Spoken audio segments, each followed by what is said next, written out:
दोस्तों, आज हम हिंदी के विराम चिन्ह के बारे में पढ़ेंगे. इंग्लिश में विराम चिन्ह को पंक्चुएशन मार्क कहते हैं. കൂട്ടുകാരെ, ഇന്ന് നമുക്ക് ഹിന്ദിയിലെ വിരാം ചിഹ്നനെ പറ്റി പഠിക്കാം. विराम का अर्थ है रुकना या ठहरना, अर्थात वाक्य को लिखते अथवा बोलते समय बीच में कहीं थोड़ा बहुत रुकना पड़ता है, जिससे भाषा स्पष्ट, अर्थवान एवं भावपूर्ण हो जाती है. വിരാം का अर्थ है रुकന या ठहरना. വിരാം എന്നാൽ അർത്ഥം ടു സ്റ്റോപ്പ് എന്നാണ്, അതായത് നിൽക്കുക എന്നാണ്.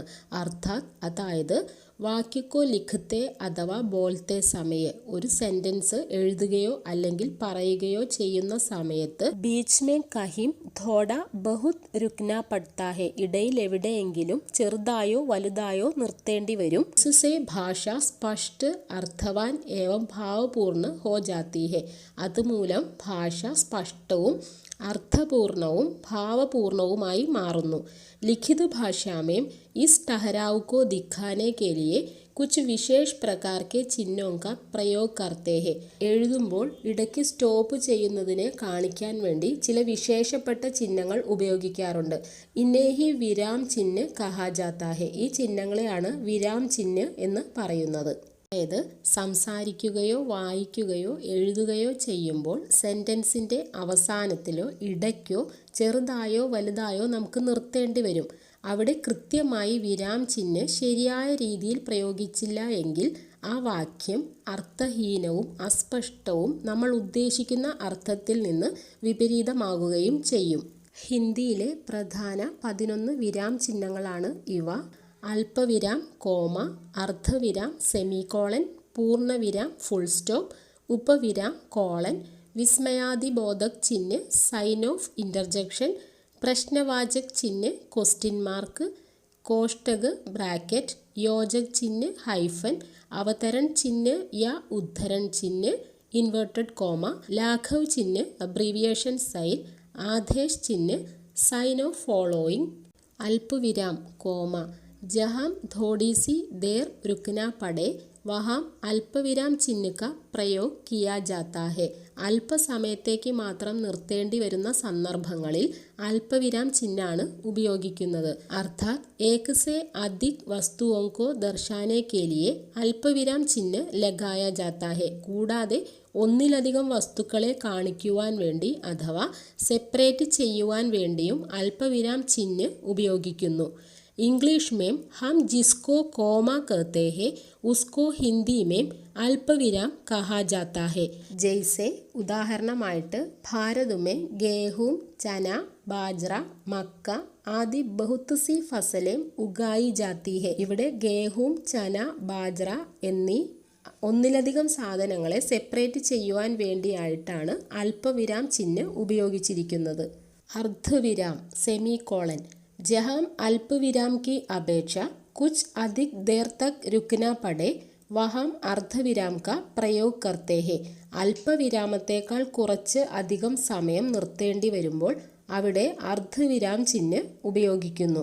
ഉദാഹരൺ, സൂര്യാസ്ത് ഹോ ഗയാ, ലാലിമ കാ സ്ഥാൻ കാലിമാനെ ലേ ലിയ, സൂര്യോദയ് ഹോ ഗയാ, ചിടിയ ചഹക്നെ ലഗി ഔർ കമൽ ഖിൽ ഗയേ. ഉദാഹരണത്തിൽ നിന്ന് നമുക്ക് മനസ്സിലാക്കാം, ഇവിടെ അല്പവിരാമത്തേക്കാൾ കുറച്ച് അധികം സമയം കഴിഞ്ഞിട്ടാണ് നിർത്തിയിരിക്കുന്നത്. അവിടെ നമ്മൾ അർദ്ധവിരാം ചിഹ്നം ഉപയോഗിക്കുന്നു. അടുത്തതാണ് പൂർണ്ണവിരാം, ഫുൾ സ്റ്റോപ്പ്. ജബ് വാക്യ ഖത്തം ഹോ ജാത്താ ഹെ തബ് വാക്യ കെ അന്ത് മേം പൂർണ്ണവിരാം ലഗായ ജാത്താ ഹെ. ഒരു സെൻറ്റൻസ് അവസാനിക്കുമ്പോൾ ആ സെൻറ്റൻസിൻ്റെ അവസാനം പൂർണ്ണവിരാം ചിഹ്നമാണ് ഉപയോഗിക്കുന്നത്. ഇംഗ്ലീഷ് മേം ഹം കിസ്കോ ഫുൾ സ്റ്റോപ്പ് कहता है उसको हिंदी में पूर्णविराम कहा जाता है. ഉദാഹരൺ, രാം ഖാന ഖാത്താ ഹെ, മോഹൻ സ്കൂൾ ജാത്താ ഹെ. ഇതിൽ സെൻറ്റൻസ് കംപ്ലീറ്റ് ആവുകയാണ്, അപ്പോൾ അവിടെ പൂർണ്ണവിരാം ചിഹ്നമാണ് ഇടേണ്ടത്.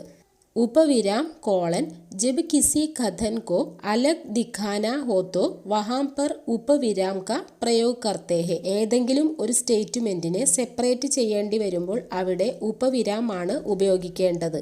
ഉദാഹരൺ, പ്രദൂഷൺ ഏക അഭിശാപ്, വിജ്ഞാൻ വരദാൻ യാ അഭിശാപ്. ഇവിടെ ഒരു സ്റ്റേറ്റ്മെൻറ്റിനെ സെപ്പറേറ്റ് ചെയ്തിരിക്കുകയാണ്. ഇങ്ങനെ ഒരു സ്റ്റേറ്റ്മെൻറ്റിനെ സെപ്പറേറ്റ് ചെയ്യേണ്ടി വരുമ്പോഴാണ് അവിടെ നമ്മൾ ഉപവിരാം ചിഹ്നം ഉപയോഗിക്കുന്നത്. അടുത്തതാണ് വിസ്മയാദിബോധക് ചിഹ്നം इंटरजेक्शन।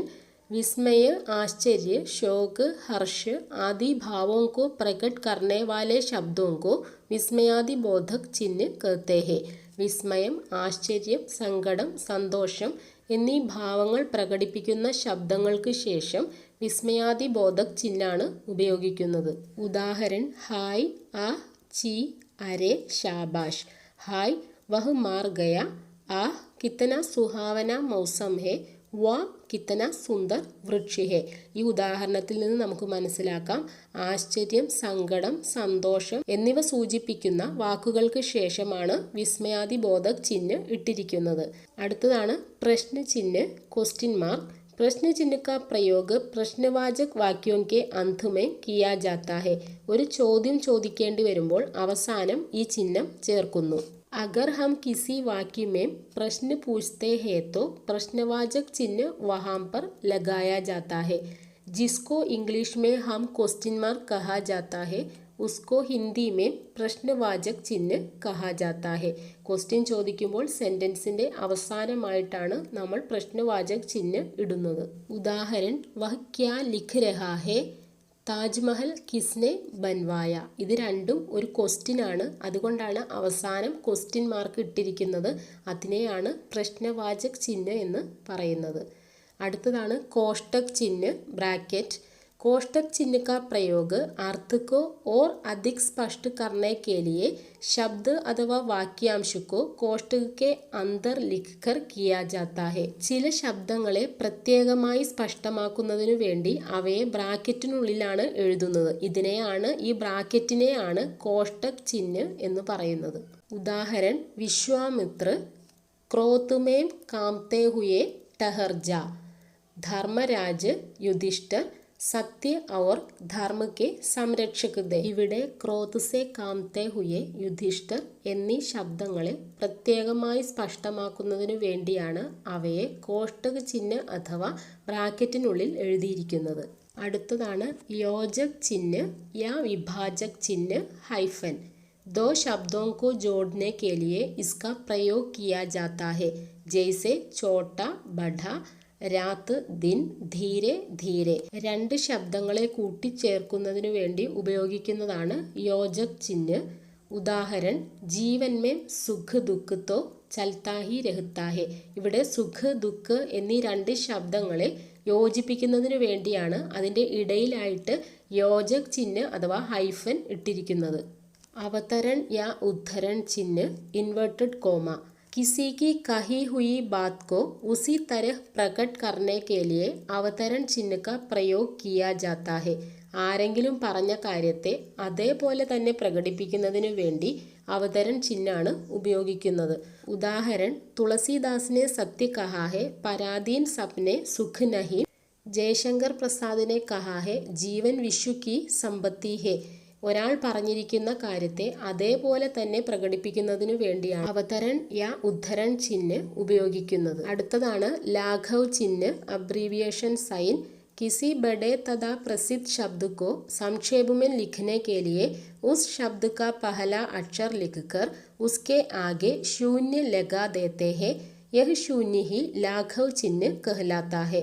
ഏതെങ്കിലും വലുതോ പ്രസിദ്ധമോ ആയ ശബ്ദത്തെ സംക്ഷിപ്ത രൂപത്തിൽ എഴുതുന്നതിന് വേണ്ടി ആ ശബ്ദത്തിൻ്റെ ആദ്യത്തെ അക്ഷരം എഴുതിയിട്ട് അതിനുശേഷം ഒരു സീറോ ഇട്ടുകൊടുക്കുന്നു. ഈ സീറോയെയാണ് ലാഘവ് ചിഹ്നം എന്ന് പറയുന്നത്. ലാഘവ് ചിഹ്നനെ സംക്ഷേപ് സൂചക് ചിഹ്നം എന്നും പറയുന്നു. ഉദാഹരണം ഡോക്ടർ കേലിയെ ഡോക്ടർ എന്ന് എഴുതാൻ വേണ്ടിയിട്ട് ഡാ എന്ന് എഴുതിയതിന് ശേഷം ഒരു ശൂന്യം ഇട്ട് കൊടുത്തിരിക്കുന്നു. പണ്ഡിത് കേലിയെ പാ എന്നെഴുതിയതിന് ശേഷം ശൂന്യം ഇട്ടിരിക്കുന്നു. എഞ്ചിനീയർ കേലിയെ ഫസ്റ്റ് 2 ലെറ്റർ എഴുതിയതിന് ശേഷം ശൂന്യം ഇട്ടിരിക്കുന്നു. ഉത്തർപ്രദേശ് കേലിയെ ഉത്തർ എന്നതിൻ്റെ ഊയും പ്രദേശ് എന്നതിൻ്റെ പ്രാ എഴുതിയതിന് ശേഷം 2 ശൂന്യം ഇട്ടിരിക്കുന്നു. ഇങ്ങനെ ഏതെങ്കിലും പ്രസിദ്ധമായ ശബ്ദത്തെ സംക്ഷിപ്ത രൂപത്തിൽ അതായത് ചെറുതായി എഴുതുന്നതിന് വേണ്ടി ആ ശബ്ദത്തിൻ്റെ ആദ്യത്തെ അക്ഷരം എഴുതിയിട്ട് അതിനുശേഷം ഒരു സീറോ അഥവാ ശൂന്യം ഇടുന്നതിനെയാണ് ലാഘവ് ചിഹ്നം എന്ന് പറയുന്നത്. അടുത്തതാണ് विवरण चिन्ह साइन ऑफ फॉलोइंग इसका प्रयोग निर्देश देने के लिए होता है या किसी विषय का विवरण देने के लिए വിവരൺ ചിഹ്നം ഉപയോഗിക്കുന്നത് എന്തെങ്കിലും നിർദ്ദേശം നൽകുന്നതിനു വേണ്ടിയോ അല്ലെങ്കിൽ ഏതെങ്കിലും ഒരു വിഷയത്തിൻ്റെ വിവരണം നൽകുന്നതിനു വേണ്ടിയോ ആണ്. വിവരൺ ചിഹ്നിനെ ആദേശ് ചിഹ്നം എന്നും പറയാറുണ്ട്. ജയ്സെ ഉദാഹരണം കാരക് കെ ആഠ് ഭേദ് ഹെ ഇതിനു ശേഷം ഇട്ടിരിക്കുന്നതാണ് വിവരൺ ചിഹ്നം. ഇത്രയുമാണ് ഹിന്ദിയിലെ പ്രധാന വിരാം ചിഹ്നങ്ങൾ. ഇവ എല്ലാവർക്കും മനസ്സിലായി കാണും എന്ന് കരുതുന്നു. ധന്യവാദം.